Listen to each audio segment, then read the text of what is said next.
Letting you know right now, I think there will be quite a lot of alpha in this conversation. Because should I discuss it? I think, not sure I can say that, but about how big this project is. We are a pioneer partner in the Digital Euro project. Hope, pray, and do my best to lock some of these deals. Game changers, for sure. It's not going to take a day. It's still going to take a month. But if we make it there, then it's amazing. We need to be there when the balance shifts and now everybody wants to be on chain. Everybody wants to tokenize. Everybody wants to maintain privacy. And then suddenly, and I said that, it can work for a few years before you become an overnight success. And I think that will be the play there.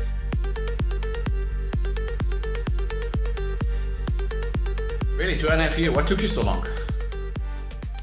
I don't know. I wanted it to be something special, and I think right now it's an important moment for the Kodi community. In all honesty, Okay. Right? Like this V2 was the big thing, V2 is the big thing. And people just they're impatient, and the community is acting up right now, and I don't really get it, but it's the market. It's the market that gets to them, right? It's because that's the case. I'm not worried because the market shifts, right? So if we got the right ingredients and the market shifts, then we're all good. I keep telling everybody in every stream, I'm happy where we are. Like I'm kind of shocked people are acting this way. Like I get everybody wants number go up, right? Like I get that, but I'm happy with how things are going. For the most part. Look, nothing is perfect, right? But I think we're doing the right things at the right order at a very high pace, and we'll be just fine. So I have to ask you, right? Like to start it off, could you just describe like what is it like working for the last couple of weeks with everything going on? I think people want to know, right? What has it been like working for people at Kodi headquarters? Like you've heard us all say, like the thoughts and prayers, our hearts are with you and everything. But it would be really nice to hear kind of what it's been like for you guys.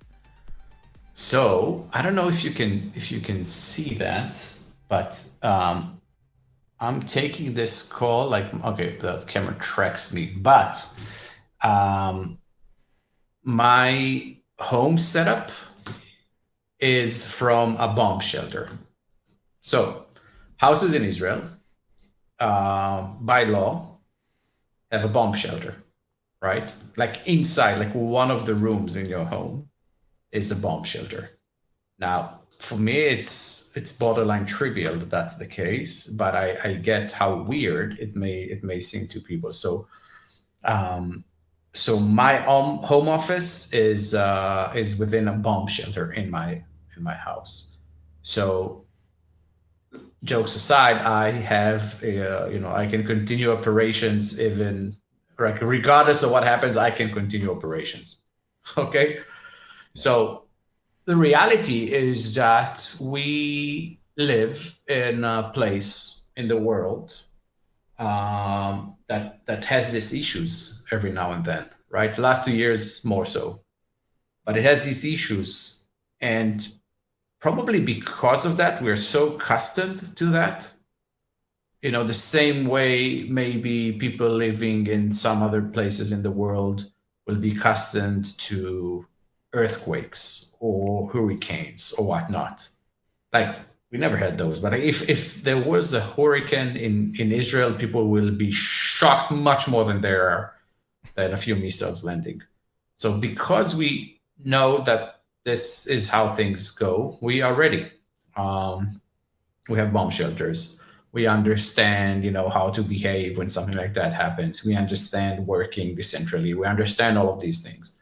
So while it was, while it's always, scary to begin with, we adjust so fast, then it doesn't matter, and everybody continues operations, etc. And like people when they need to sit at the shelter, they'll just would, but they'll just continue, texting or take the laptop with them. Like I have a full office in my bomb shelter. So that's that. So it wasn't pleasant, never is, but to be honest, think of it like our own natural disaster. Happens every now and then, force majeure, we continue.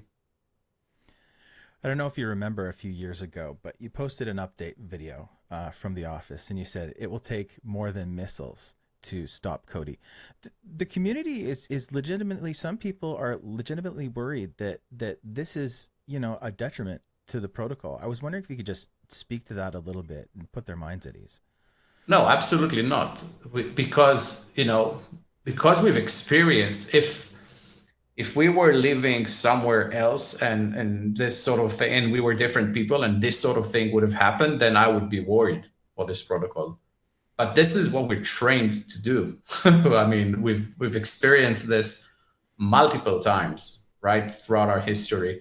This is something that we, and again, the same way you're not worried if it rains in London, and you're not worried that the protocols operating from London, will have to stop their operations because it rains and everything is flooded and whatnot. Same thing, you shouldn't worry. When Israel is at war, then it's just a war. But this is a state that everybody here understands, recognize, and know how to work within this framework. Other than that, our offices are in Tel Aviv, right? Tel Aviv is the biggest city. It's right in the center of Israel. It's not at the borders of Israel. Yes, when a missile strike, it can hit anywhere, but to be honest, what are the odds, right? And even if it had hit our office, usually these sort of things happen at night. We're not at the office at night. And, same way like COVID and whatever, we know how to operate wherever we are. So that's, I think, the big thing. Other than that, obviously, not all COTI's employees are in Israel. A lot of them are not. We understand remote working. And again, I wouldn't worry about that. Not at all. So I've been following along for probably about 6 years now, and the impression I get from you, like I feel like I know you, right? I've been watching your videos for so many years. I get the impression that, even corporately, like we always want to look forward, but can we take a couple steps back and kind of maybe cure some of the community on some of these issues? Because, they're going to keep coming up until they hear it from you, like people like myself, Soren, Cody Unity, Cody Ship, et cetera, have been talking about this stuff for years. But of course, it's different when it comes from you, right? And I guess the biggest one, and you know it already, is people ask about the PPN, and this goes back to like when we were doing Kodi debit cards, right? And somebody went downstairs and they bought some Oreos, and it was like, oh, well, it's got to be Android, right? And there's all those kinds of things. They're still looking for a household name. They're wondering about what happened with DPINR. So could we please start there and just, could you tell us like where it's at? And then I have some follow-up questions about PPNs. Okay, so let's demystify this a bit, and I thought it was demystified at the past. So let's start off with this. First, when we were payment focused, we were dealing with quite a lot of major brands because at some point, a lot of these brands wanted, to build their own payment token, process crypto in a way that makes sense, etc. And again, it was back then I was referring to Agoda and Booking.com because we were exchanging diagrams, flows, etc., of how a sort of solution may take place. But the way things work at these organizations, they want to do something, but then like a far bigger thing happens for them, and then they'll just push it, 2 years down the line, right? And at that point, we weren't there to do these sort of solutions. DPNR DPI in our story, and I thought that was demystified already, is Asian Logic, which is the holding company behind Dafabet and some other gaming websites. And again, these folks process, I think, a few $1 billion a year, at least. They were super serious about building, stable coins for their user base. And it was during, the hype around crypto, I think previous cycle or something like that. And again, someone in the organization budgets something that solves something, but then priorities shift, the market changes, and they want to do something different. They were serious. They did deploy. We deployed with them. Like everything we said back then was right. There was a plan to deploy 7 other payment tokens, various currencies, scale this up, etc. But again, the way these things work is that they take a lot of time, and our focus shifted. Like at this point, we wanted to do something bigger than deal with, processing payments for these major companies. And I think it's all for the best, to be honest. Yeah.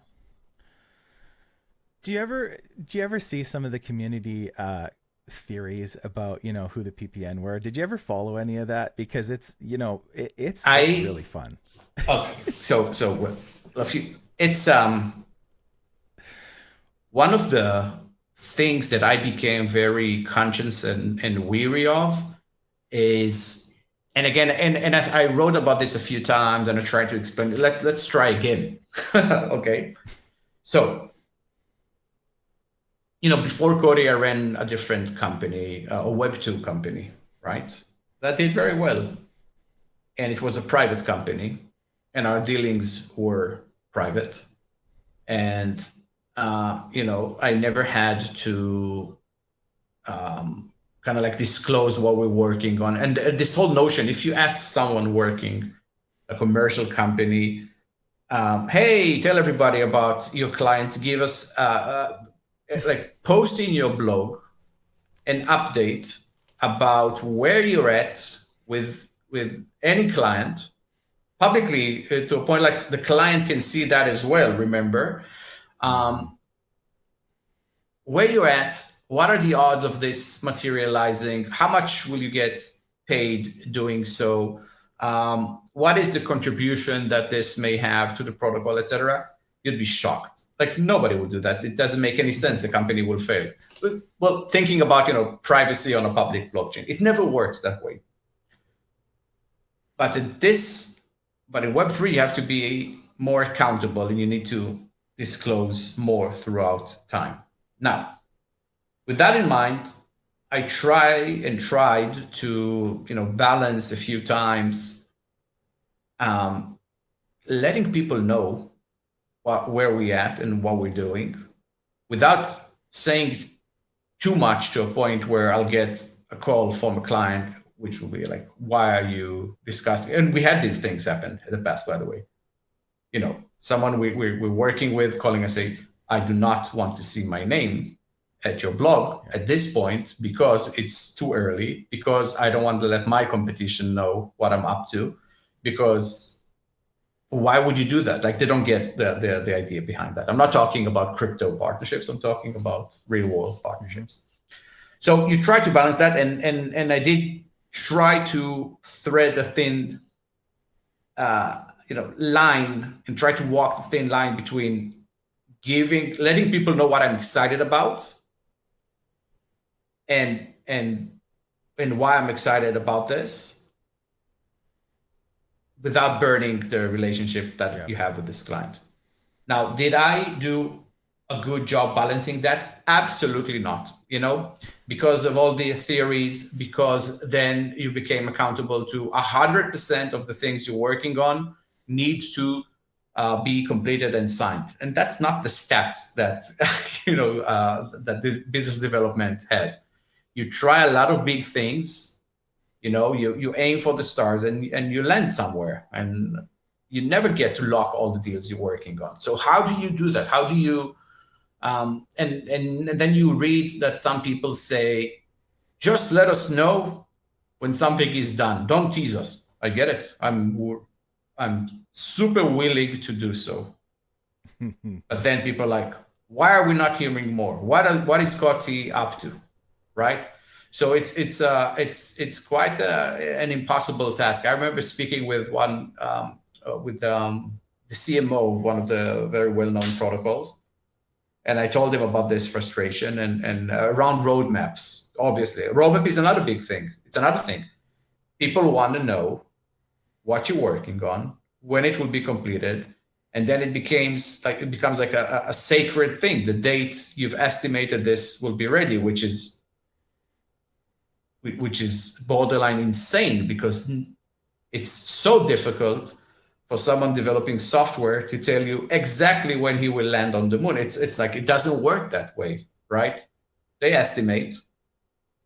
Sometimes they try to do their best to impress me, the developers, and be like, we'll be ready with this at that point. I'll add some buffer time, but reality hits, and it's never that date.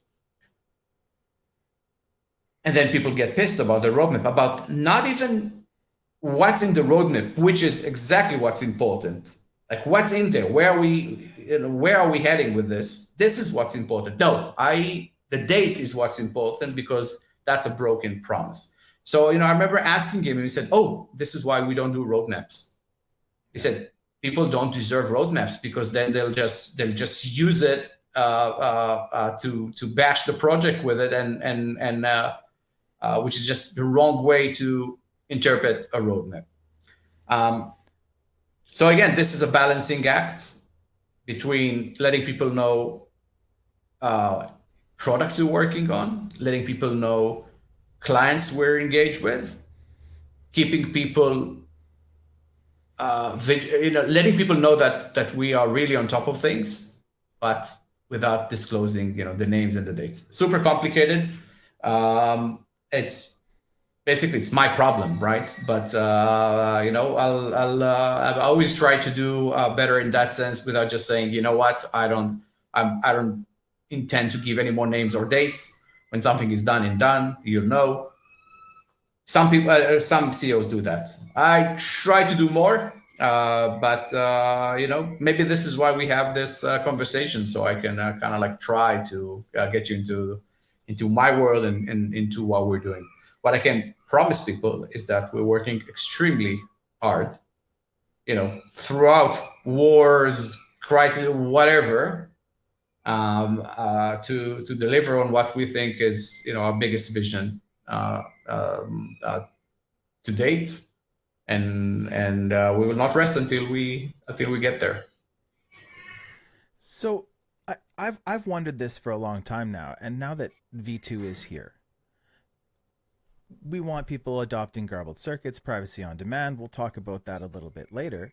But in the future, are there plans to revisit Cody Pay Business and PPNs on V2, or is that just not going to be a focus ever again? So look, we didn't get to privacy out of thin air. We got to privacy because of payments, and the number one use case for crypto is stable coins.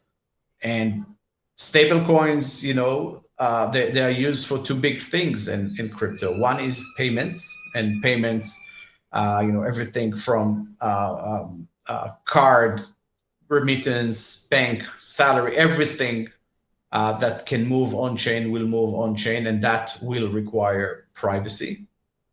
And DeFi, right? And DeFi requires privacy. So I'm pretty certain that at some point the client base that we have and had, and we had a lot of companies processing payments with us. At some point, we'll be ready. And again, just a quick reminder: Kodi's mainnet is live for 3 months now. That's nothing, right? Once we mature more, we can definitely go back to these clients and say, okay, so and they grow at the same time, and their understanding grows. And hey, you are now processing crypto as if you always did that. That creates new set of problems for you guys around privacy. Why don't we solve this together, right? So to answer your question, I believe some of it will be revisited, some of it will be discarded. I don't regret the path that we took because I don't know how we would have landed on payments. Sorry, on privacy without payments. Yeah, it makes sense, man. The document that you released, the first, we'll call it part one of your questions answered. Lots of good stuff in there. I want to look at one thing quickly because I think it's a big one, and it's Jed. Now people are quick to FUD Jed. They're quick to FUD the relationship between Kodi and Cardano with Midnight and everything, and it's just, you know how these things, they get out of control. But you know what? Like you maintain that Jed has never failed, and it's true. There's 4 million Jed in circulation right now, and the total reserves is about $17.7 million. So I was wondering if you could just talk a little bit about, you know, where Jed is, and what would you say to somebody who calls that a failure? There are so many stablecoins out there that have failed their basic premise, of being stable. That it's ridiculous to call Jed a failure. The reality is that Jed exists in the Cardano ecosystem, which we love and work very closely with, you know, both with the foundation and with IOG.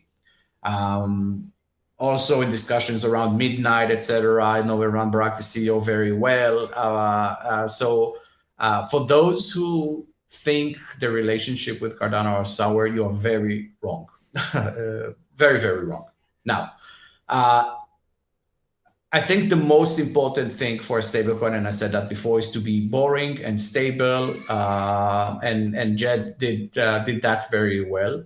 It exists in a DeFi ecosystem that is still growing, and I'm sure Cardano will grow. Cardano is definitely going places. I think we've seen quite a lot of this happening recently. Now, as this grow, Jed will grow, and we have plans for Jed. So, Jed specifically. So, by the way, letting you know right now, I think there will be quite a lot of alpha in this conversation, because I think, you know, reading some of the questions, and this is why I wanted to do this live and not just with text, is sometimes someone will ask a question and I think I understand what he wants to ask, even though he didn't ask that directly. Okay. So there will be a lot of alpha, because a lot of the things, like I get where people are going, but they ask about the stuff that they see, not the stuff that they don't see. Okay. So first alpha, Jed. My plan for Jed is twofold. Let you know right away, not sure we can do both, but we're definitely trying. The first important thing is to open source Jed. There's been a lot of demand to open source Jed. We haven't done so for various reasons. Some of it is just around security support, etc. You don't just open sourcing stuff is not easy, because the documentation, everything needs to be on point so people can pick it up.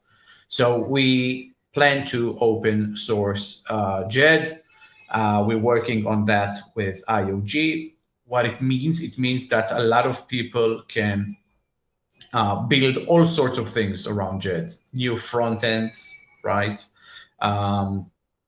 Bake it into protocols, a lot of things.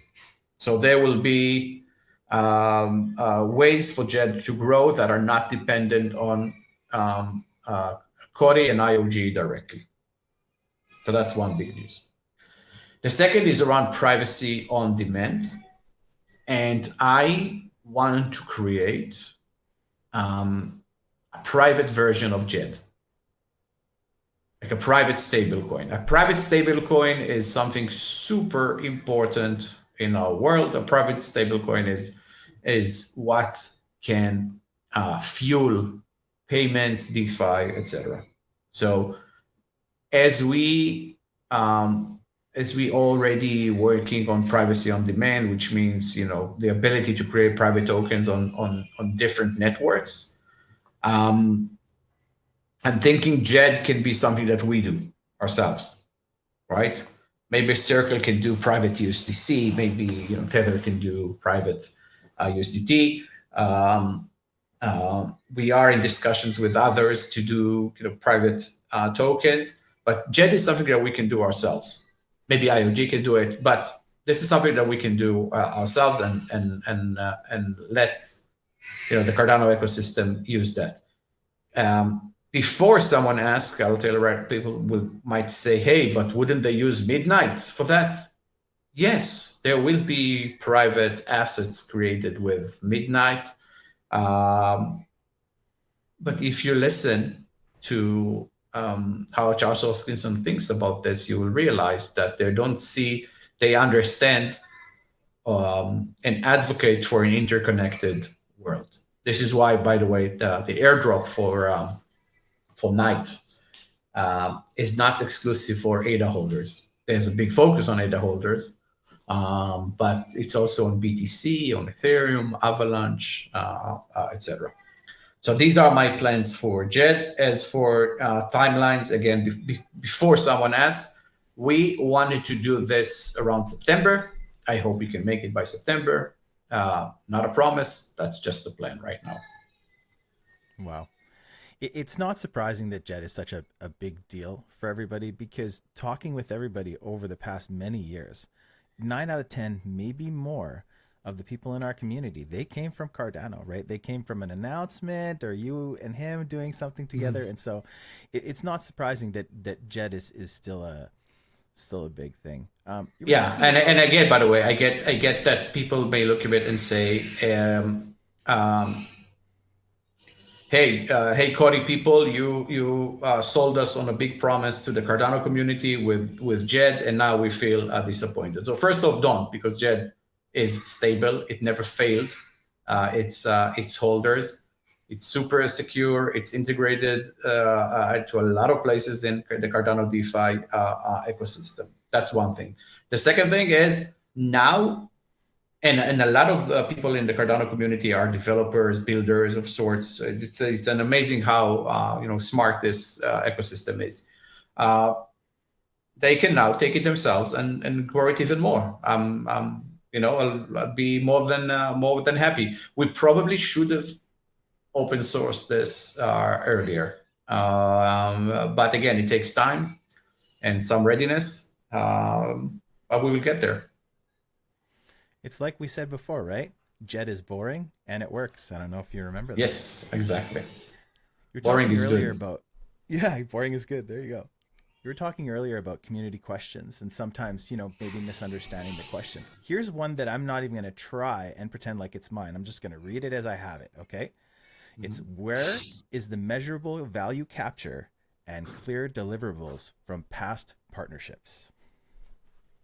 I think we sort of answered that, but I'll try again. And again, a reminder, early days. Cody Mainnet is 3 months old, right?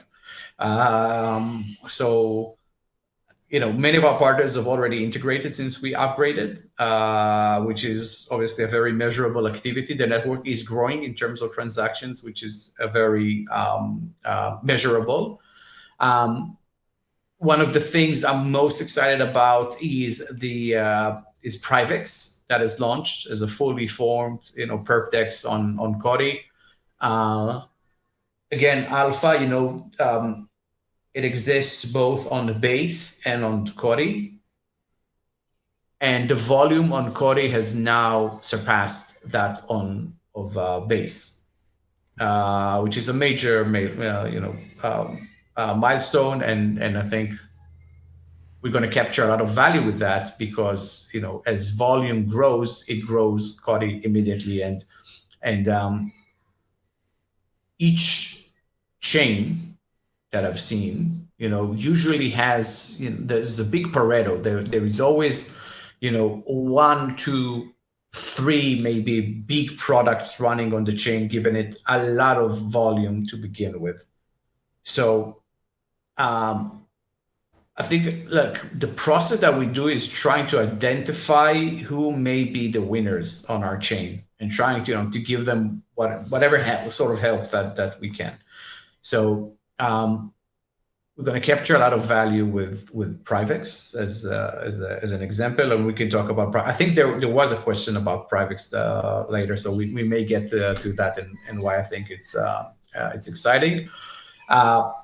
And again, I want to remind people that even though crypto is super fast, working in the real world in itself is not that fast. It takes time to build good products and relationships. So people should probably step back a bit and see the big picture. If we were, super excited about all the partnerships that we had in V1 and the usage, etc., we may not have moved to V2. So V2 is a different story, and I think people should give it, the grace of it being still a new story, but it's the biggest story out there right now. I don't know if you've seen that because I think it was released yesterday.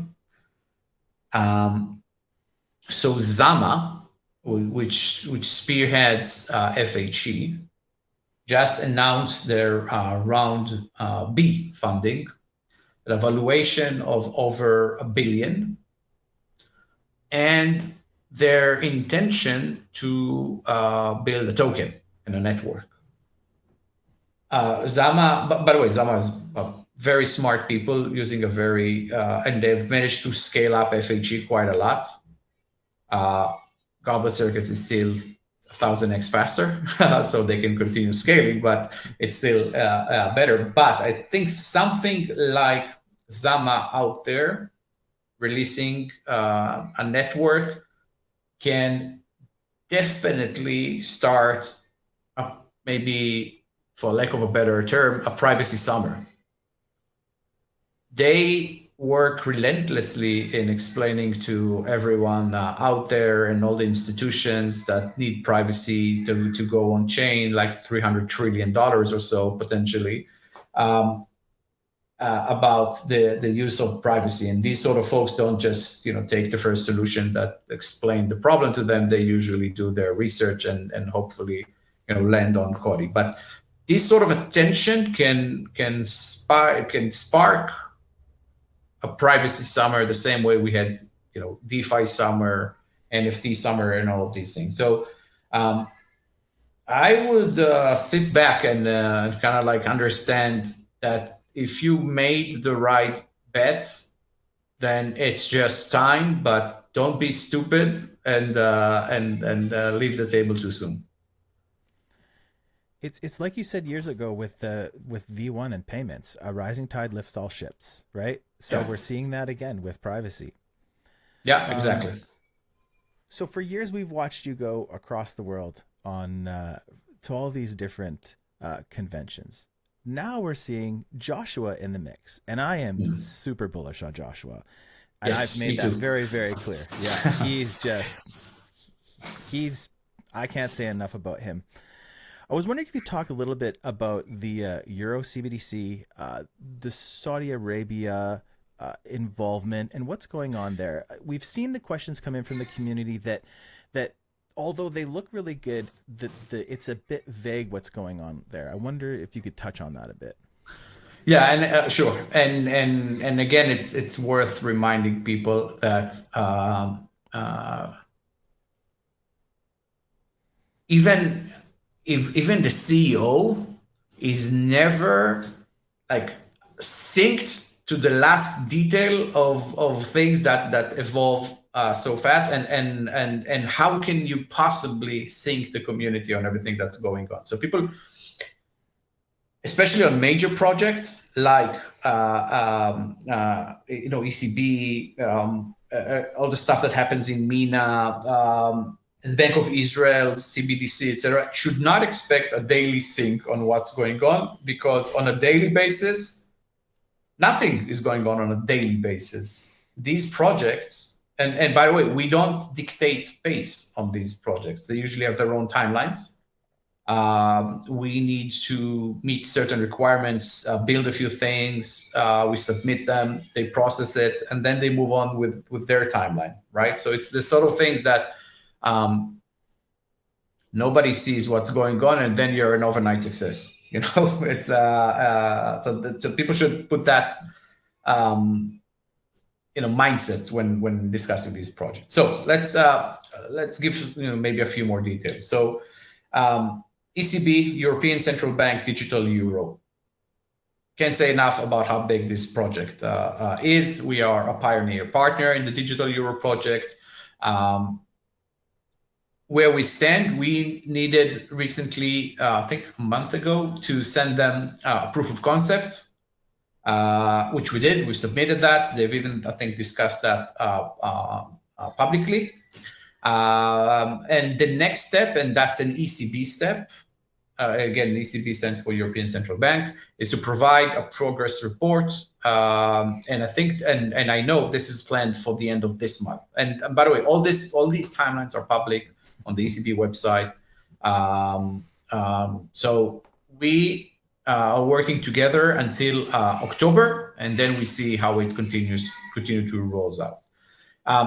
If people want the details of the proposed solution that we made, it's very similar to the one that we proposed to the Bank of Israel in the Digital Shekel project last year, called conditional payments, which kind of like explains itself. Someone buys something in Europe, pays with the CBDC, with the Euro CBDC, but payment is only processed if, let's say, shipment is fulfilled. Okay, so you can look at the technical details of we posted about that in our blog about the Bank of Israel, and you can see that. So it's still very early in that project, but if all goes well, it will clearly bring meaningful value to Kodi. Now, MENA region. So MENA region is something that we've started with to do something very specific around the Africa Tokenization Council.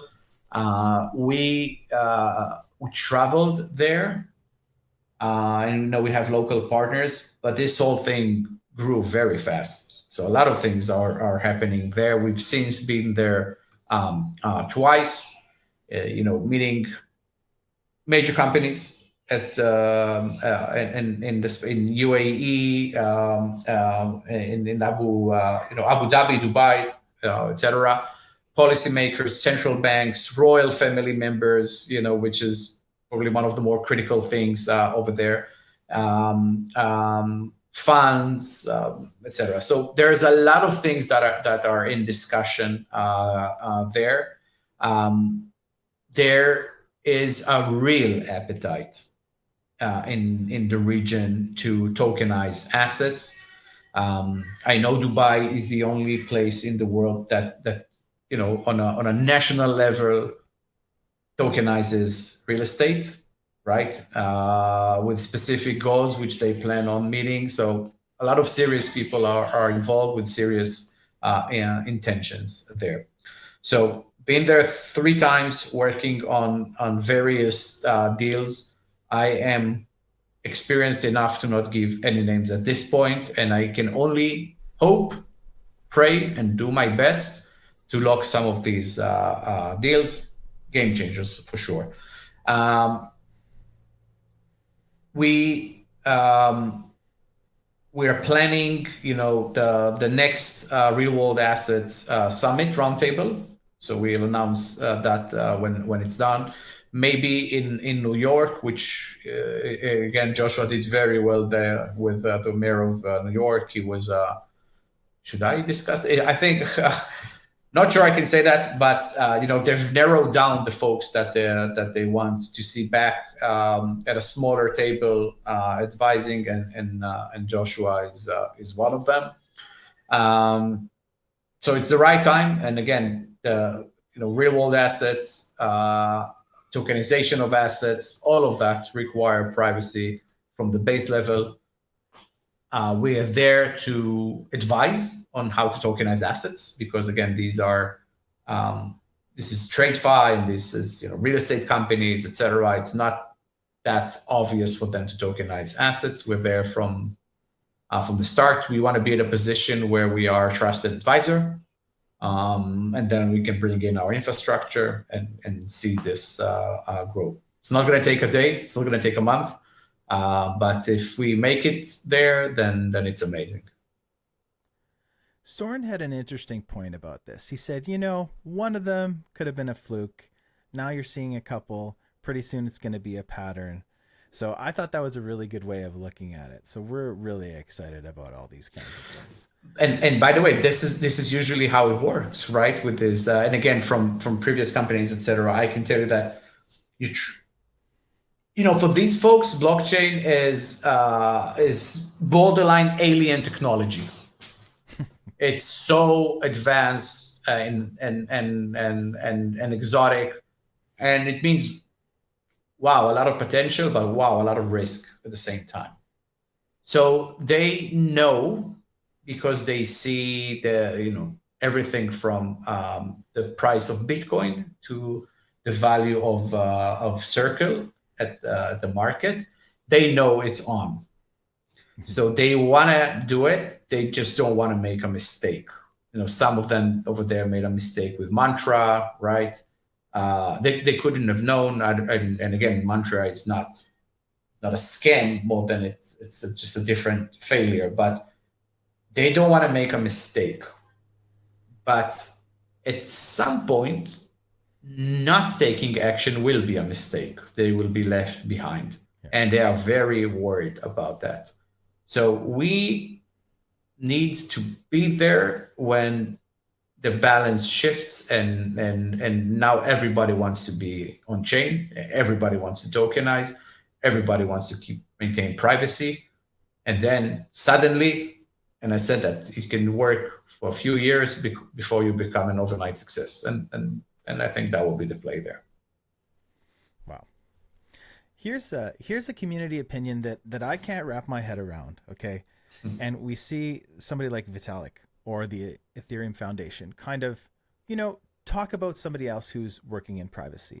And so that'll get shared to the main Telegram group or on X going, oh, they're still fading Cody, or I don't know, like they don't like us. They've moved on. And and then I'll get the DM saying like, can you believe this? Doesn't this bother you? And I go, it doesn't bother me a bit. Like so I don't really understand this. But can you just, they're asking like, why hasn't Vitalik or the foundation highlighted us specifically? Well, they did, to be honest. Vitalik recently mentioned goblet circuits, and I've met him in real life twice. He's a supercomputer, right? I don't think I know anything in this world that he doesn't already. Okay, so I'm sure we did not let him in on the notion of goblet circuits. But like Avishai, Dr. Avishai and I from Solar Lab did sit for like a good 25 minutes with him, just jotting things, right? Really geeked out each other. I could never have done what he did out there. And again, I can't tie everything to the same story, but it is true that Vitalik in April this year published several articles around privacy and mentioned goblet circuits as I think he wrote that MPC or multi-party computation can be handled extremely efficiently with goblet circuits as a solution. Now, Vitalik does not, because he understands his position. He does not endorse. It doesn't usually endorse specific projects. So I think if people expect Vitalik to tweet about about Kodi, then it would just be odd for him to do so. Now, we are part of the Ethereum Enterprise Alliance, and it's a big signal of recognition from the Ethereum ecosystem. It's not just something you apply to and you immediately accept it, right? So what it shows, so the founder of Ethereum posts about privacy quite a lot as a major thing that needs to be solved. He uses garbled circuit, and again, Coti is right now is the only chain that uses garbled circuits. There may be more in the future, but right now Coti is the only one. And he posts about this may be a very efficient solution to the problems that it has. The Ethereum Enterprise Alliance endorses us, and we are a part of all the meetings, etc., that takes place. So I feel like we are in a very good place in the Ethereum community. And again, there will be a point in time where privacy becomes like a critical thing, a super important thing, and then I think we'll shine even more. You know what it is, right? They're waiting for Vitalik to shill the ticker. You know what I mean? And that's just I get it's it. just By not the way, there, I'm not upset that people. And hey, if Vitalik shield Cody and shield the ticker, I would be happy.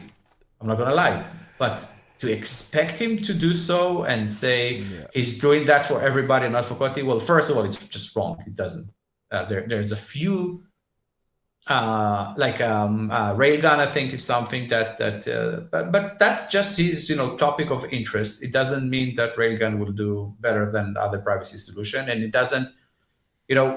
We are in a space that where merits usually change. It changes things more than endorsement, because it's a very composable, decentralized world where your solution needs to work. It's not like, hey, this is my buddy here, make him successful. It doesn't work that way. So I think in the end, the best protocol wins. And by the way, it's also not a winner takes all market, as you can see. So let's just see. And again, I'm very happy with where we at in the Ethereum ecosystem. So as we've seen in the last few years, permissionlessness and decentralization brings good and also bad, right? And so recently with Kodi Agents, we've seen our first, V2 partner, we'll call them partner, have a compromise contract, and in many regards didn't really communicate effectively here. I was wondering if you'd shed some light from the Kodi side on this. Yeah, and again, people should expect that some of the projects on top of Kodi will fail, and it happened faster than what I would have hoped for, but it can happen, right? So a few things about this. First of all, it's called Kodi Agents, but it's not sponsored by Kodi. It's not a Kodi project. It's just called Kodi Agent, the same way there can be a DEX on top of Cardano called ADA something, right? The smart contract that was compromised, and that was for me very important to kind of like clear very early on, was a base smart contract, not a Kodi smart contract. And by the way, you can build smart contracts on top of Kodi that has loopholes, right? But specifically, that was a base smart contract. The team there announced, and I was following that, from the side, that they would issue a new contract for their tokens, and I think that was completed at this point. Again, it's a very unfortunate thing, but this is crypto. I believe the team there will be holding an AMA if they haven't done so they can kind of like say more. So people that want to know more should probably join this AMA and put their question there. I am happy that Kodi V2 is an open protocol and anyone can build on it. People can use our name to kind of like mention kind of like highlight the fact that they operate in our ecosystem. At this point, I'm trying to kind of like be hands off and let people build what they want to build. If we know that something is a scam, we will probably let people know. But I don't feel or know that Kodi Agent was a scam to that extent. Lastly, and this is crypto. People should do their own research, of course. Don't rely on Kodi to be a gatekeeper, because anybody can build on Kodi. And a year from now, 2 years from now, we will have hundreds of projects on top of Kodi. So be mindful, as you would on any other chain. I think one of the reasons why it really bothered us is because we saw them as a grantee. And then most of their support, of course, came from our community. And then they didn't want to answer our questions when we were asking what the heck was going on.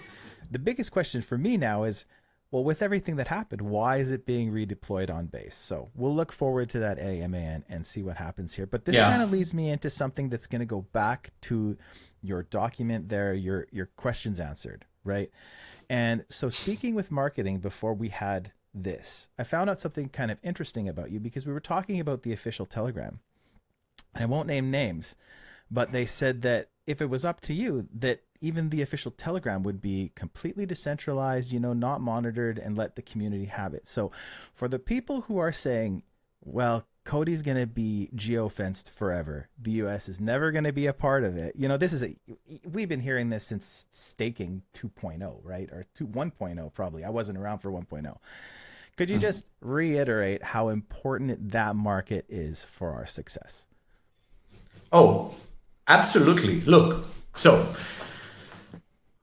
some history. When we started COTI, we were already, my co-founders and myself were already after, a successful exit of a company, pretty old, and when you think about the age of crypto entrepreneurs, and settled.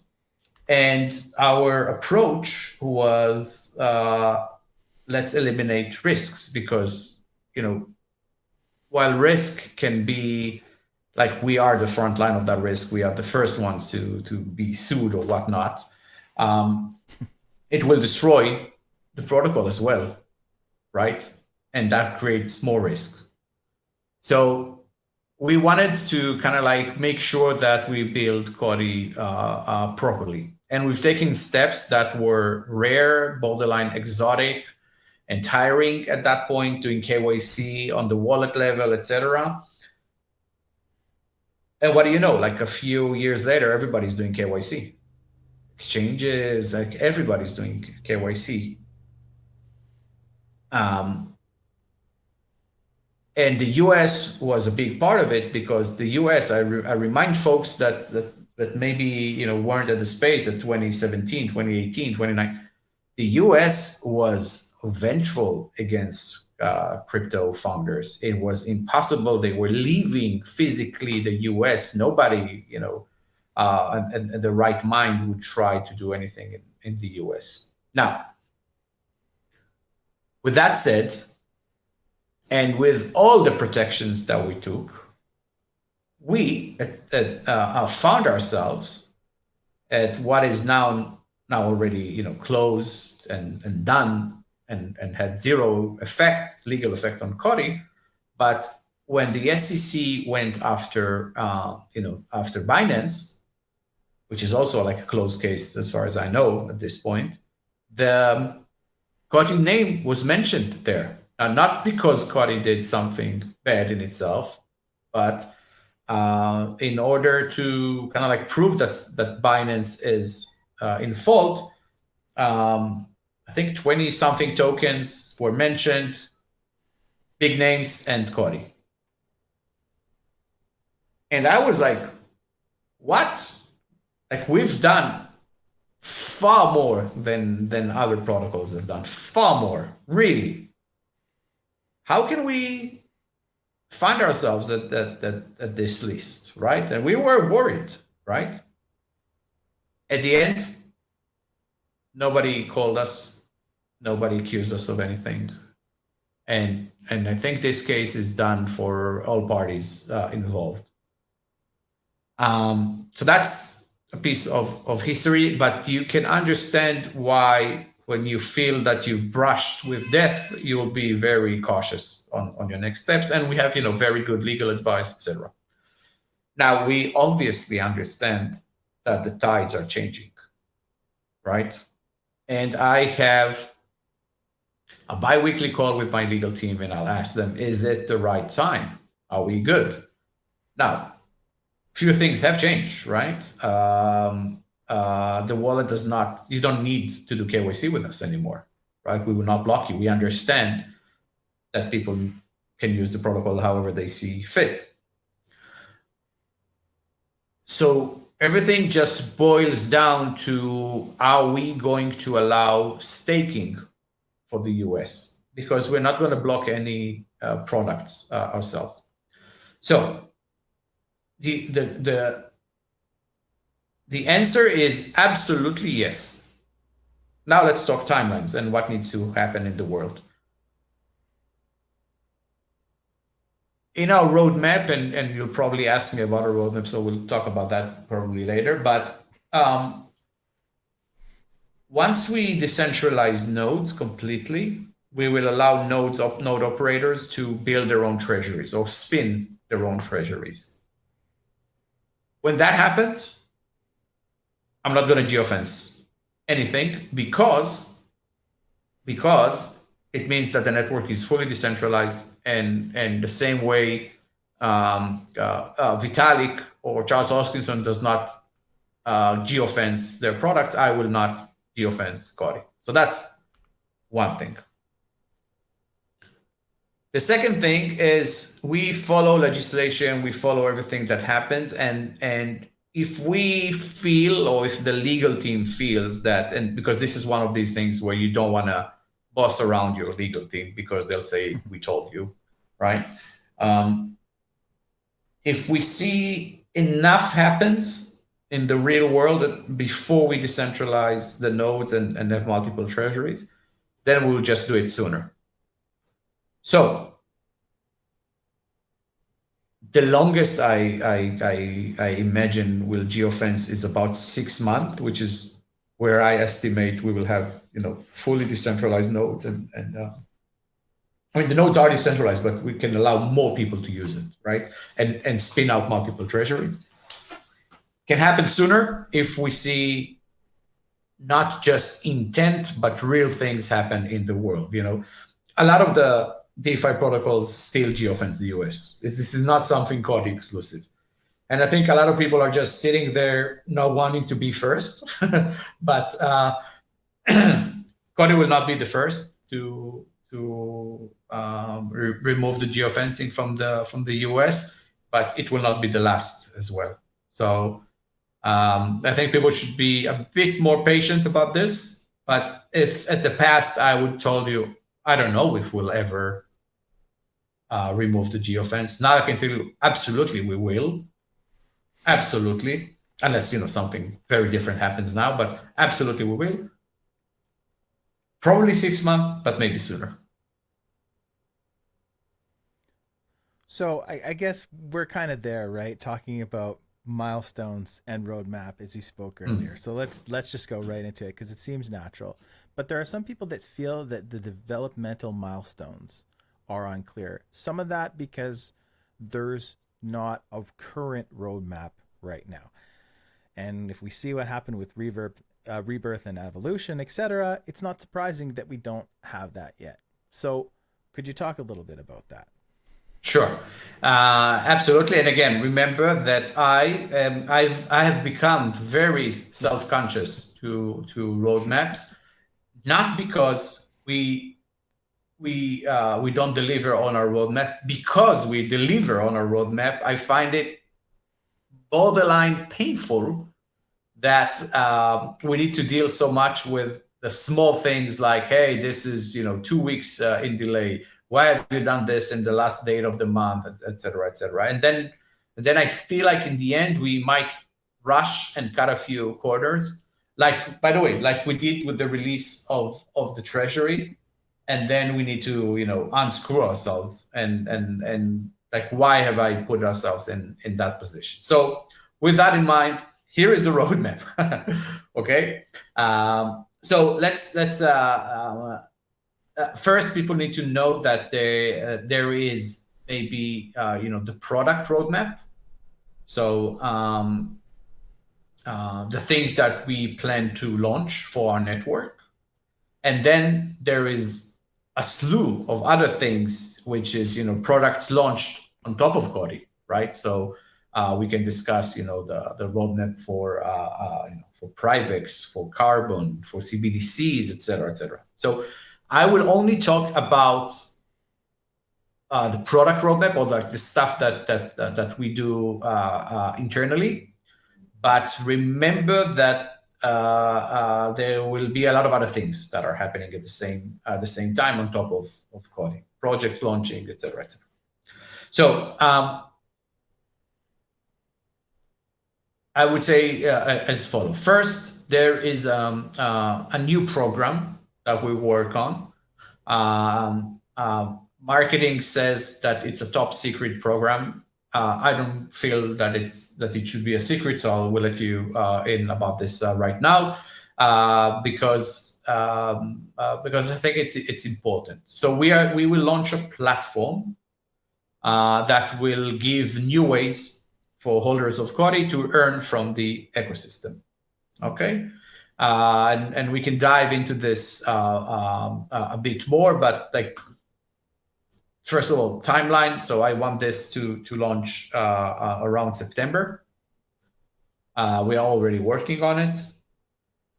The idea is it's not unique to Kodi. There are other ecosystems where you can kind of like earn from the ecosystem, but I think we've done a better job in kind of like planning what's possible, how we add AI to it, and ways to earn, etc. So the idea is, earn, create, build. So earn is around missions that you can do in the Kodi ecosystem, everything from small tasks that anybody can do, to hey, use this DApp that we work with that has built on top of Kodi.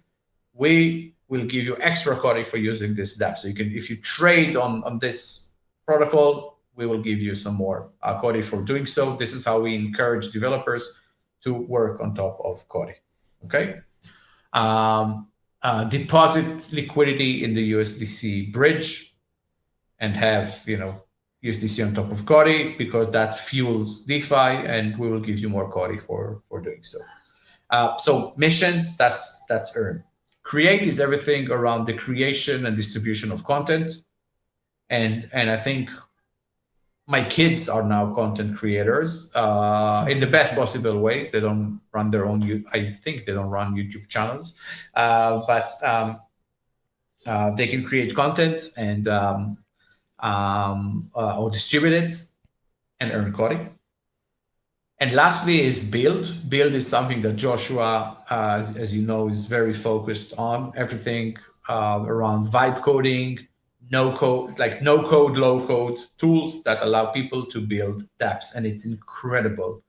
And I think people that don't try to build dApps right now, or pages or whatnot, are missing on a generational opportunity. It's no longer limited to those who learn to code, and I think people know that, but we got to encourage that quite a lot. So these three things, we live under a platform.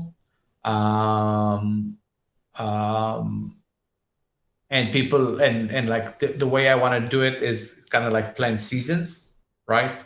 So season 1 has its own missions, it has its own rewards, and I remind people that like most of the inflation for Kodi goes for this.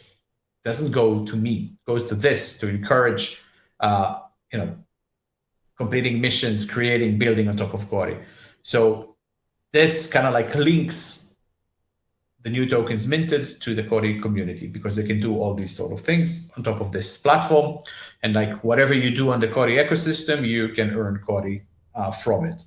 What does it remind you of? It reminds you of loyalty platforms. It reminds you of using your credit card on various stores and collecting miles, etc. So that's kind of like the idea and how we want to see this. So that's on the way. I said September. People will kill me because I said September. So maybe it won't be September, but that's kind of like the plan right now. Next in line is nodes. So we've released light paper around nodes and the node V2 concept. I think it's very, like, I love this light paper, to be honest, more than a lot of the other papers that we've created, because I think it explains very well how the network will grow, how anybody can run a node or just take part of the node ecosystem. Essentially, you have a license, you can delegate it, and someone else runs a node. So it kind of like creates a new and interesting ways to be part of the COTI ecosystem. If you're not techie, great, just get a node, get a license, assign it automatically to someone that runs a node. You're techie, like some folks are in the community, great, run a node. You feel that you wanna do more, you wanna run a treasury because you look at a COTI treasury and you say, you know what, I would have done 100x multiplier. I would have offered, different lockup schedule. Great. Or fees would be different at my treasury. Great. Do it. Run it. Amazing. Like you can benefit a lot from it. And then you do well. So, people with licenses want to assign you their license because they feel like this is a good treasury. So it creates a whole new economy within the COTI economy. And you know what? Over time in crypto, this is something that really works because people are in crypto because of the it's like a very economical technology, right? So people enjoy these sort of plays and ideas. So first step is letting people buy a license, and that will be conducted through a sale. I don't plan for this to be a big sale. Prices will be very reasonable. There will be light licenses that you can easily acquire. I want to let a lot of people participate in this. So first step is the sale, and then the license is an NFT. So there's a platform behind this, and you can start spinning out on nodes. I expect this to happen in Q4. And when that stabilizes a bit, we're happy with what we see. Then the next phase is multiple treasuries. Multiple treasury means two things. First, it means that we are rebuilding the treasury because it's at this point it's an old technology, which is crazy to think about, but it's an old technology. It requires support. It creates issues for users. I don't like this. I don't like the fact that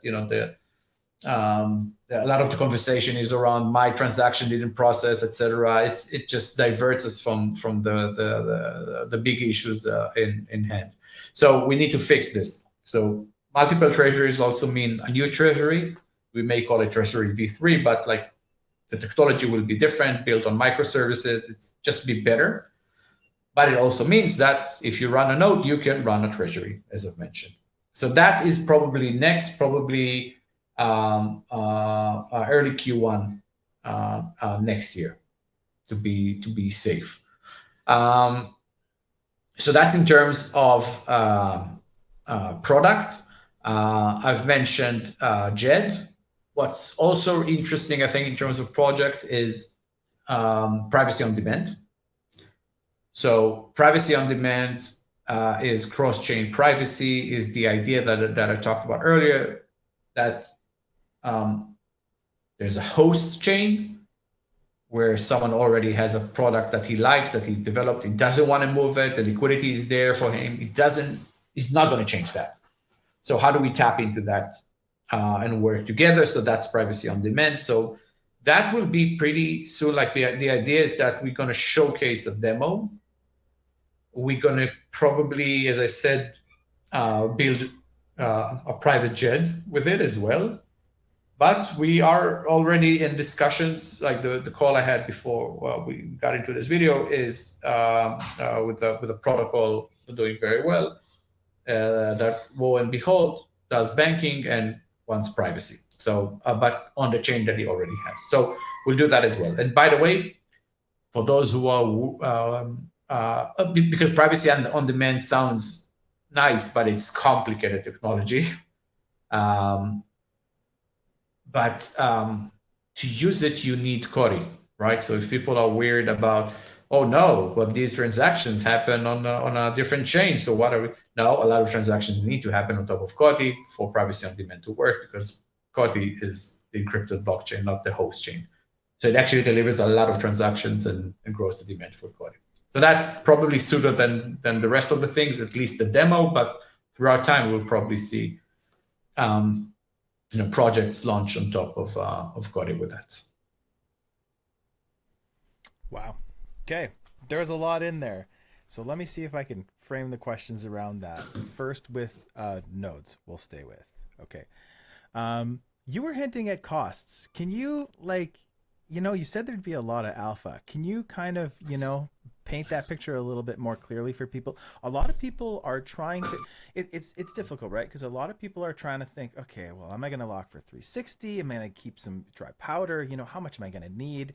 And GCOTI is a really good price right now. So, they're trying to, so is there anything that you can give us there that'll kind of make that decision easier for them? And then also, will there be a way for them to unlock from the treasury to buy these without incurring penalties or fees? Okay, so well, first off, the licenses are not I don't plan for them to be expensive. I know some licenses in other chains cost hundreds of thousands of dollars or tens of thousands. This is not even close to the price that we had in mind. Now, because the date for that sale is not set yet, and it will take as I mentioned a few more months before we actually do that. We haven't locked in the price yet. If we would, I would have told you. I don't feel that this should be a secret. But what I can tell you is that light licenses are very cheap, and full licenses are not expensive. So I don't think people should kind of at least from my perspective, financially plan for that. It's not a big expense at all. We probably can't connect, do a workaround in the treasury to release funds. Being as it may, you do that in the treasury right now. You don't know the sort of you pull a thread here, you don't know what comes out over there. We kind of probably should not do that. Plus, the sale will take place on a third party vendor platform, so we can't really connect all of this. We thought of building our own platform, realized this is dumb. We're not going to do, we're not a node sales company like some other. And by the way, it will bring new attention to COTI as well, because some folks just buy nodes and then they're looking for the next ecosystem to run nodes, and they will just be part of the ecosystem. That in mind, I want to again make sure that whoever wants a node that is part of the COTI community will get a node, or at least a license, obviously. So access and pricing will be very reasonable and very rewarding. I told folks before, I think that owning a node will be one of the most rewarding things on top of COTI. Okay, but that does clarify things, and thank you. So just one kind of follow-up question here. So you're saying that you're hoping for the nodes ecosystem to go live in Q4. Would you expect the sale to be around that same time frame to get some people to, Yeah, exactly. First, the I want to know that the technology is good. The NFTs are in place, distribution, everything works. We're happy. Then we announce the sale. We give people some time to get around for it, and and participate. Again, this is not like a capital event for Kodi. Some of the node sales, maybe a year ago, maybe more than that, were a new way to do a token like an ICO, maybe like a token generation event. People bought nodes for an ecosystem that does not exist yet. And once they had the nodes, they would have received tokens because they run a node, and that kind of like be the token generation event. This is not the case for Kodi. We are selling, piece of what runs the ecosystem. So the idea is not to fundraise through this process. The idea is to let people find new ways to participate in the economy in a very rewarding way. So the sale shouldn't be like a big difficult thing for people. Awesome. I know we have a bunch more questions to smash through here. Just one more quick question about the nodes ecosystem, because it is like the biggest piece of news when we cover it on Cody Confidential, post on X. It gets a lot of engagement. One of the questions I see recirculated over and over is, what do you have a plan to kind of safeguard one user from buying all the licenses? And you know what I mean? Like not all the licenses, but how with the VM and everything. One of the advantages of the platform we plan on using is that it can safeguard that. Of course, we wouldn't let that. It defeats the purpose of decentralizing our nodes. If just one person buys the whole thing, I would have been very upset. Obviously there will be measures in place. I don't expect this to be an issue. You probably could own more than one license, but not all of it, not even close to all of it. And this seemed obvious for me, but just sometimes people like to hear it from you, right? Of course. Yeah. We talked about privacy on demand. Some people feel that the news with the Axelar integration has gone a little bit cold or quiet. Could you talk a little bit about that one? Sure. So first off, Axelar is probably the biggest name in cross-chain messaging, and cross-chain messaging is part of the solution you use when you build a product like privacy on demand. It's an enabler, right?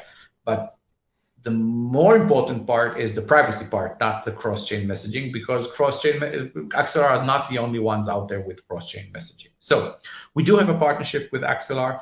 Axelar, however, works with many protocols, and it just takes a lot of time to get products out there. And time is something that we don't have because we want to move ahead and start onboarding clients to privacy. So with that in mind, we made progress with Hyperlane, which is an excellent team that has built cross-chain messaging. That was much faster. It's already up and running.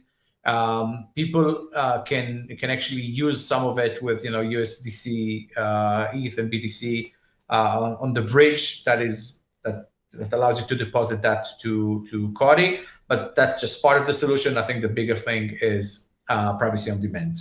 Again, Hyperlane is very well connected to other chains, which kind of like solves the problem for us. So privacy on demand demos using Hyperlane will be available very soon. We continue our partnership with Axelar, and we will we'll integrate with Axelar as well because it adds value. But let's not get confused in what's important here. The most important thing is the privacy aspect and the fact that we have a cross-chain messaging solution. We have one, it's working. I think the next big thing to expect is the demo, and then the first client that will use it. Another project that was named by name was Lava, which is something that I was really excited about when I first heard about it. That was a long time ago, and we haven't heard much since. So that was another project that was named, and then we'll move into the more generic stuff after this. Sure. So Lava are good friends. I don't know if you know, the founders are Israeli, good friends. We do work with them, but the reality is that where we at right now with COTI, what they offer is not an immediate need right now. So the agreement is in place. Once the nodes are there, like we need to grow a bit more for it to be very useful for us and to start, incentivizing providers. It's just not what we need right now. When we need it, Lava is there. Again, Yair is a good friend, the CEO, and then people should not be worried about that at all. We hear a lot of people asking about the MetaMask privacy snap, kind of what's happening there. And then if you wanted to just elaborate on other wallets and other, generic DeFi integrations from there. Sure. So first off, we are integrated with MetaMask. The MetaMask Snap privacy feature. So what it does is that it will allow you to kind of like view balances and send transactions with private features. So what we do right now through MetaMask, which is something that you can't do today, private tokens on MetaMask. So we are in the process of developing, the send private transaction part, and then it will be released. So and we're very, very close to that release. So so that's one big thing. My Ether wallet has a DeFi wallet called Encrypt that it's now integrated with COTI, and they are also working on integrating privacy features. So My Ether wallet and MetaMask allows you to send, receive, view balance on private tokens. That's quite big. Other than that, with DeFi, Carbon from Bancor and Privex. And maybe now it's a good time to talk about Privex and why I'm excited about this, or do you had other questions before that? Privex was next on my list. It's perfect. Okay, good. So for those who are not familiar with with what Privex is doing, so Privex essentially is it's a perp dex. So you can kind of like trade with a lot of leverage on predictions that you have for the market, anything from the price of BTC to the price of COTI and whatnot. Now, is trading a big thing in crypto? Yes. Leverage trading even more so, and perp dexes, like Hyperliquid, etc., are all the rage in crypto. So we definitely want a very successful perp dex on top of COTI. Why do I feel that Privex can be that one? Because of two big things. One is that they solve the problem of liquidity because they use something called intent-based trading. Let's not dive into the whole explanation of solvers, network, etc. The guys there can talk about that forever. It's really not important how they do so. The reality is that you can go to Privex right now and trade, on the 500 most popular tokens or pairs out there right now, and it has the Binance Bybit sort of liquidity. Okay, which is amazing. Like there's no longer the cold start problem that you have with new dexes. So that's one thing that I'm very excited about. The second thing is trading agents. Now, I don't know if you're familiar with a new term called agentic volume. Okay, so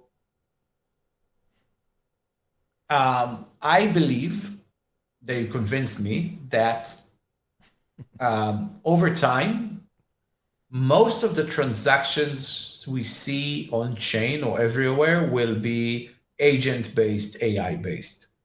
Now, if you look at TradeFi, most of the trading volume out there right now is already done with algorithms, not humans. I think more than 90%, as far as I know. why would crypto be different? It won't be different. Like already a lot of it is algorithms, but agents are far more interesting than algorithms. And Privex are on the brink of releasing that, and that means that people that trade professionally can kind of like train an agent to trade like them, so it does it 24/7, not just when they're online, right? Or stuff happens at night, like what will you do now? Now an agent can do that, and it could just be a force multiplier, and maybe you can release a few agents that do different things. So that's professional traders. What about folk like I don't trade? I personally don't trade. Like I don't have the time to trade. Like I understand that this is something that you either commit to or you don't do it. Like for me, I don't. Otherwise, it's just I will always lose because people that do that professionally will always win, right?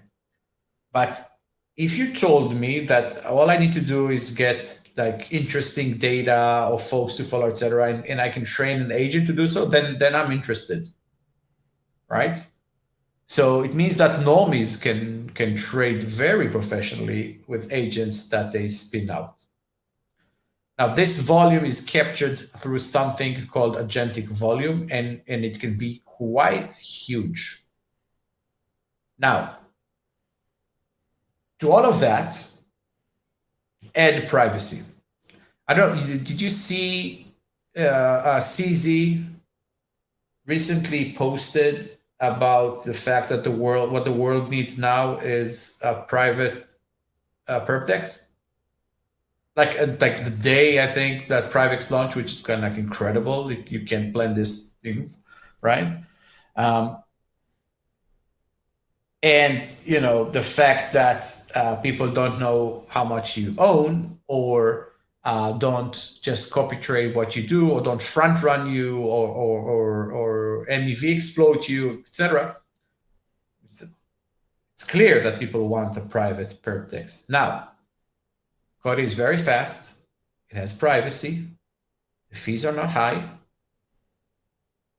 Agentic volume, right? And unlimited liquidity on a perp dex. This is why Privex is very exciting to me. And I think it can be the flagship product for the foreseeable future on the Kodi network because it generates volume. Now, I don't know if the team there have already disclosed their volumes, but it's already quite nice. Right? It's I think the non-agentic volume has already touched like $1 million a day, right? And there's a new competition right now that starts, which we sponsor a few prizes on. So I think now is the right time for folks to kind of like go into Privex, check it out. If you don't trade, then you may want to train an agent. And by the way, if your agent is good, then you can kind of like say, okay, great, people want to follow this agent, great. So just we split profits. Follow my agent, right? It's amazing. So they don't have a token yet. They will have a token. There will be an airdrop. People know the drill, right? So if people trade right now, then they can kind of like collect these points, etc. And I'm excited for Kodi because it kind of like showcases the need for privacy, and it generates a lot of volume on top of Kodi, which is always good for a chain. So that's Privex. Privex has a beautiful interface. So if you guys haven't gone and loaded the app, it's incredible. You said years ago, and this is shocking to me. You said years ago that you thought volatility trading for crypto would be the next big thing. And at that moment, when you guys were building out the CVI, it seemed so obvious. Like it's just, it's so obvious. So is there a future where we might see a CVI-like instrument being integrated with Privex and Kodi? Yeah. By the way, I still think it's a big thing. Should be a big thing for crypto. Like I'm disappointed that it didn't become a big thing for crypto. It would probably, right? Like a lot of the stuff I said in 2017 about payments with stable coins or payment tokens, there weren't a lot of stables out there, um, um, and fees, etc. Are the sort of things that are happening right now, right? So volatility trading, which is huge, and TradeFi will probably be big in crypto, but you kind of like need to pick your battles, right? So obviously the team in CVI is involved with Privex, so I can only hope that they will find a way to include this at some point. It's not their priority right now. I can tell you right away. The next big thing for Privex is trading agents and then privacy features, and it's all kind of like their timelines are 2 weeks, 3 weeks from now, etc. So it's all happening right now, but maybe in the future. We can only hope so. Okay. Let's move on to some kind of housekeeping items in terms of Sure. the Cody's protocol. And you spoke very candidly in your questions answered article about your unhappiness with the Treasury, and I think a lot of community members have felt that, right? So my first question is going to be, the DAG was blockchain, V2 is EVM blockchain. Can you explain to everybody why we're still doing some things manually?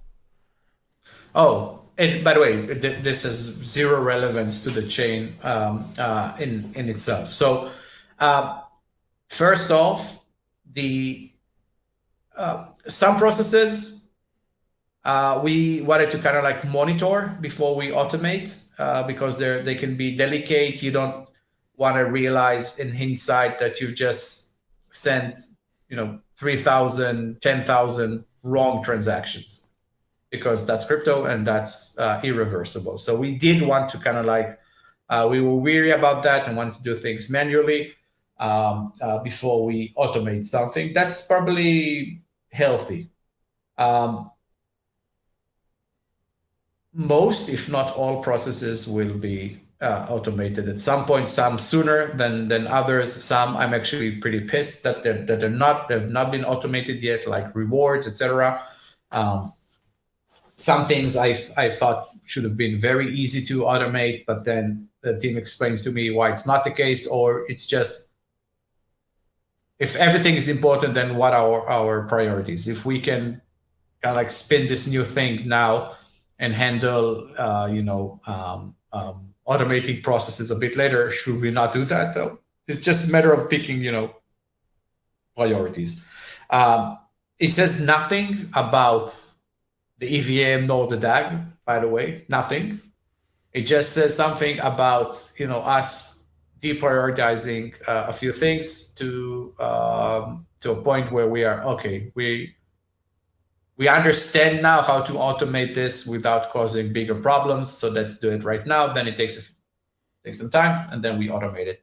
I think everything around rewards, etc., all the sticky stuff will probably be solved pretty soon. You were talking about monitoring transactions. Some users have noticed that now when you're bridging with the V2 bridge, that you can no longer monitor your transactions. So you're going from either scan to, mainnet, codiscan.io. Yeah, it's just a different. Sorry. Just wondering if there's a plan to change that in the future. It's a community question. Yeah. So the current implementation is just different from the previous one. We obviously needed to rebuild the bridge, and it's just a different tech. And to be honest, we didn't understand that this was important to users. So we may opt in to a third-party vendor, and that means that people could monitor the transactions at that point. If we don't, then we will just look at doing it ourselves to allow for the monitoring capabilities. To be honest, we just didn't realize that this was important to users, and just went on with development. Okay. I'm going to read this last community question verbatim before I ask you the closeout questions, because I'm just going to read it as I see it. The community rewards address that you shared seems to be empty. According to the 10-year supply document, the rewards wallet should have been filled with 110 million tokens by now. Could you please share an explanation as to why it's empty, and as well how and when these rewards will be distributed? Sure. So first off, these rewards are being distributed, but like all distributions at this point are done through the Genesis address. Two things for that one. We just haven't got to implementing, because like if you do it from various addresses, just changes a bit the scripts, etc.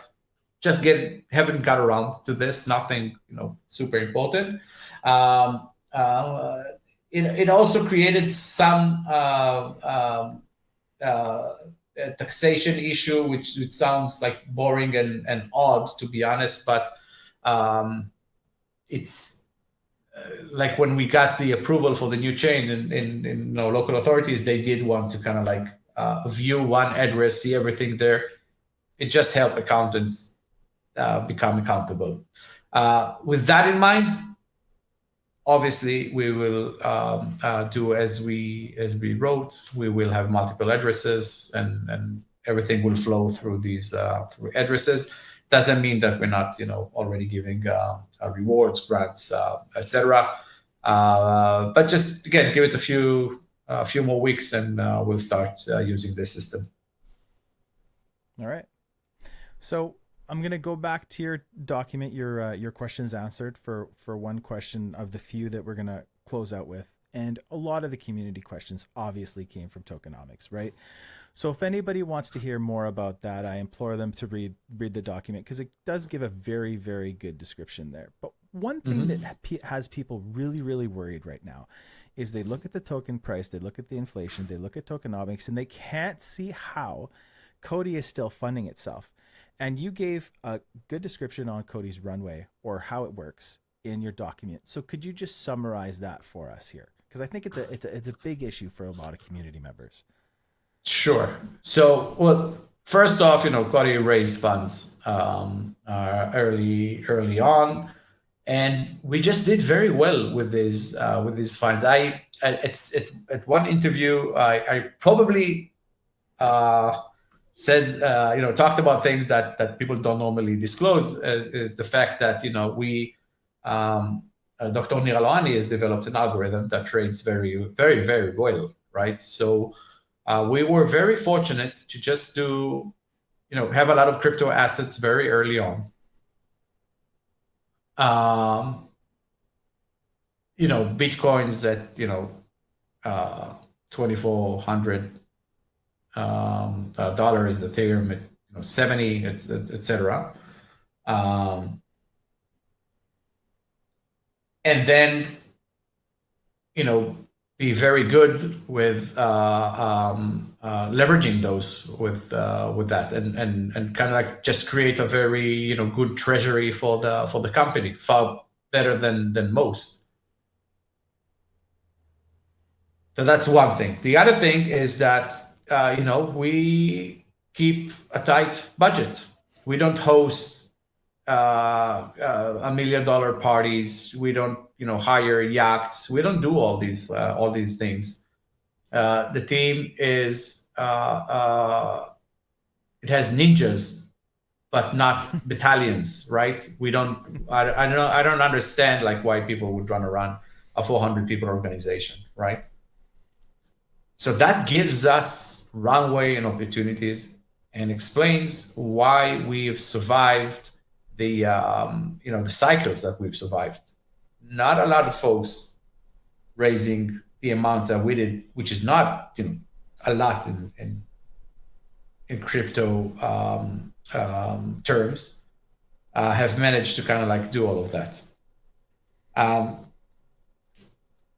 We don't affect the token price. The market does, and crypto markets right now usually just everything goes up one day, everything goes down the other day. At some point, you can kind of like break out if you do something remarkable, which is the plan for Kodi. And again, I think and that goes back to where we started the conversation is, if people want to know, like, how can this change my life? So the answer is, you are very early on, especially at these prices, to a technology that becomes an enabler to something very big, right? If we understand that everything that can go on chain will go on chain, there are hundreds of trillions of assets that will go on chain. Like, the world will go on chain. If the world goes on chain, it needs to solve for privacy. That's the biggest issue to solve now that everything else is solved, or we understand how to deal with scalability, etc. COTI now uses the best technology in this space, and it's live and it's on mainnet, and we are integrating partners. We are working very hard on this.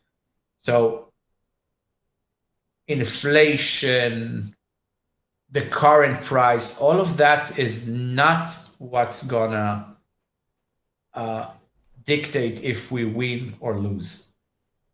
It's the big question should be, do we see a future where public blockchains stay as they are? I don't, because no serious enterprise, institution, government, company will go on chain, letting everything be public. It doesn't work that way. So there is no future where this is not solved. Now, this means that there will be a privacy summer at some point.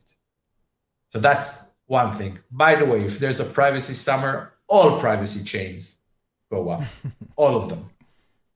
Now, can we kind of like be even bigger than others when that happens? I truly think so. We are very well positioned. We have an amazing technology. We're listed everywhere. People know us. We have great community. People like you can take part, grow this. It's an amazing thing. So we are very powerful, and I think this matters more than anything else. You recently came into the Telegram before the first batch of questions, and you opened it up to everybody to ask all the questions. And I can't remember the direct quote. I tried to look for it quickly, but it was something to the effect of, the opportunity that we all share is too big for us to mess it up.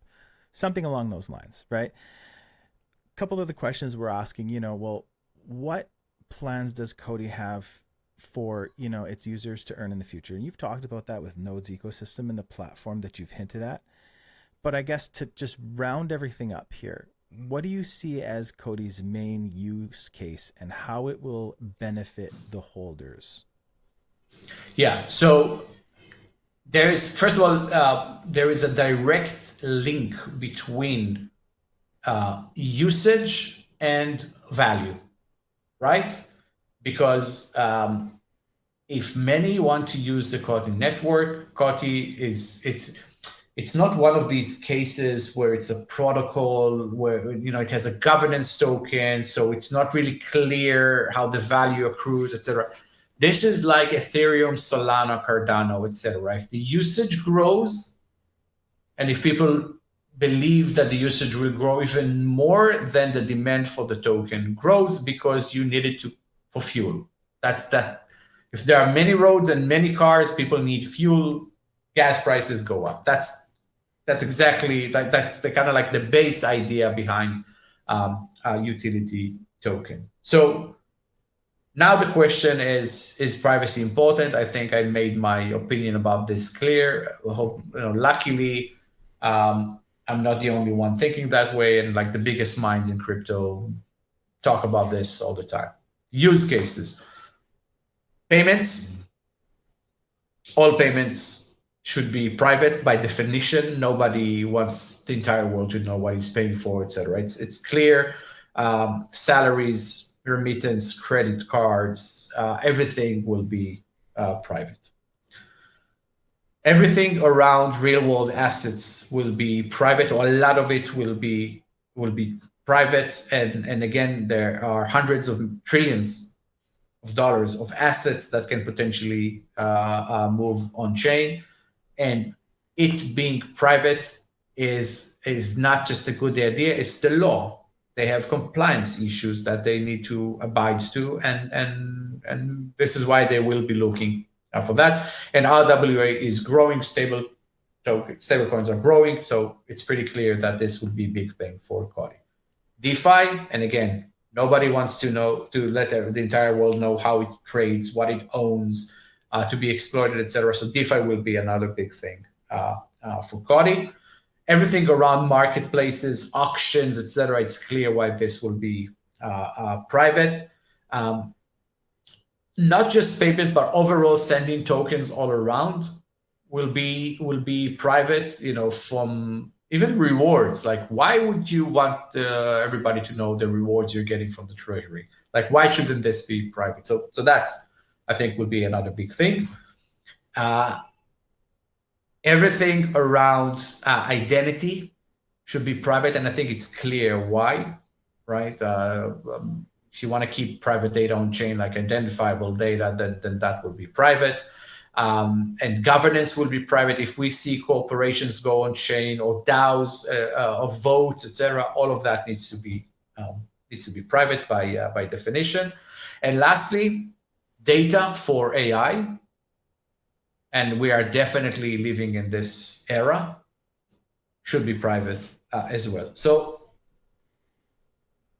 each of these things that I've mentioned is huge, and you can build a company around this.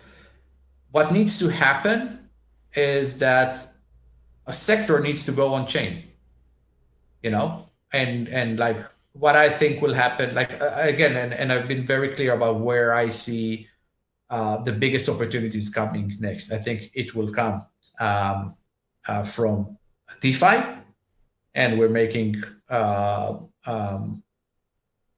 breakthrough act with Privex on this, and I think Banco will be next. It will come from real world assets, and Joshua is doing magnificent work around that. Those who don't know, he used to do that for Provenance. He's very good at that space. And what he does in New York and the MENA region is amazing. So I think we'll see that happen as well. And lastly, I think private stablecoins will be big as well, and we want to take part of this using privacy on demand. So this, I think, is what happens next.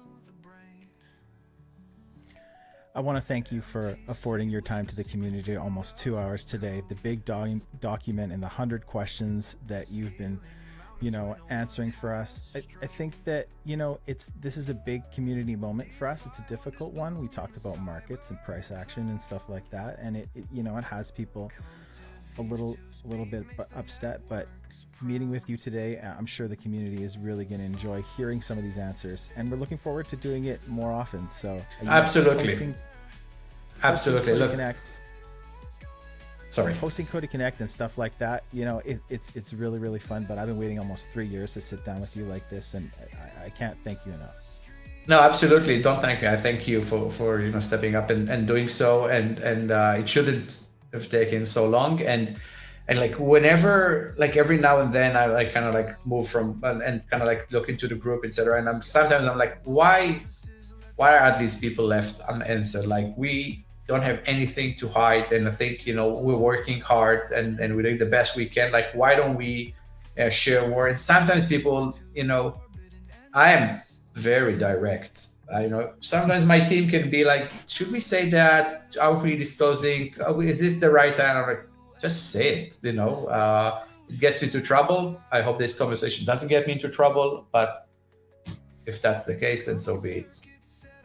I will be more in the group answering more questions when those arise more often, and we can definitely do this more often. I'm looking forward to it. Thank you so much. No, thank you. All right, bye. Stay Cody, absolutely.